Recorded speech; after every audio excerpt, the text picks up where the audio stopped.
விட்டு ஏற்றி இப்போ போகுது. அந்த சிசிடிவி ஃபுட்டேஜ் எடுத்து போட்டிருக்காங்க. கீழே ஒரு மசாலாவோட பேர் போட்டு குழம்புத்தூள், மிளகாய் தூள், வாங்க வேண்டிய முகவரின்னு வாங்க வேண்டிய தொலைபேசின்னு போட்டு ஒரு நம்பரை போட்டிருந்தேன். ஃபோனை போட்டேன். ஒத்தா ஒம்மா அவனே இவனே சூனா பூனா ஏண்டா ஒரு பிள்ளை குறவழியில் வண்டி ஏறி இறங்கி இருக்குது. உனக்கு மிளகாத்தூள், குழம்புத்தூளும், கறி மசாலா வாங்க வேண்டி தொடர்பு கொள்ள வேண்டிய தொலைபேசி என்னன்னு நீ போட்டு வச்சுருக்க. அவன் உயிர் போகிற ஒரு இது உனக்கு விளம்பரமாடா? ஒத்தா கூதிமவனே இருடா வர்றேன்னு சொல்லிட்டு என்ன கிழிச்சேன் தெரியுமா? அவனை என்னென்ன கேள்வி கேட்டேன்னு தெரியுமா? பாலிமர் வரைக்கும் போன போட்டேன். என் பிள்ளை மேலே சத்தியமாக சொல்கிறேன். பாலிமர் நியூஸுக்கு அவன் பேசின ஆடியோ கூட அனுப்பிட்டேன். எப்போ நான் அனுப்பினா இல்லையா? பாலிமர் நியூஸுக்கு கூப்பிட்டு பேசுறேனா இல்லையா?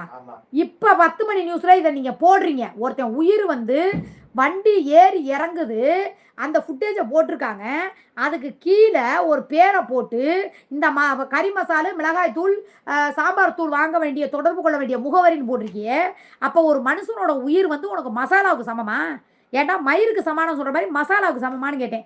திரும்பி போய் பார்த்தேன். அந்த ஆடை காணோம். 2-3 தடவை உள்ளே போய் பார்த்து அந்த லிங்கை கூட அவருக்கு அனுப்பிட்டேன்னு நினைக்கிறேன். புரியுதா? லேசாக கிளிப்பிங் வேணா கேட்குறீங்களா? அவனை நான் என்ன பேசுகிறேன்னு சொல்லிட்டு லேசாக இருங்க. அவர் லைவ் போடும்போது அதை போட்டு காமிக்கிறேன். இப்போ பாலிமர் வரைக்கும் பேசுவேன். நீங்கள் அனுப்புங்க சிஸ்டம்னு சொல்லி அந்த லிங்கையும் அனுப்பி இந்த விளம்பரத்தையும் போட்டு ஏண்டா வெண்ணம் அவனுங்களா ஒரு உயிர் துடிதுடிக்க அவங்க அம்மாவா இல்லை எந்த சகோதரின்னு தெரில முடியாத அந்த பயலை தூக்குறாங்க. என்ன துடிச்சிருப்பேன் அந்த பையன்.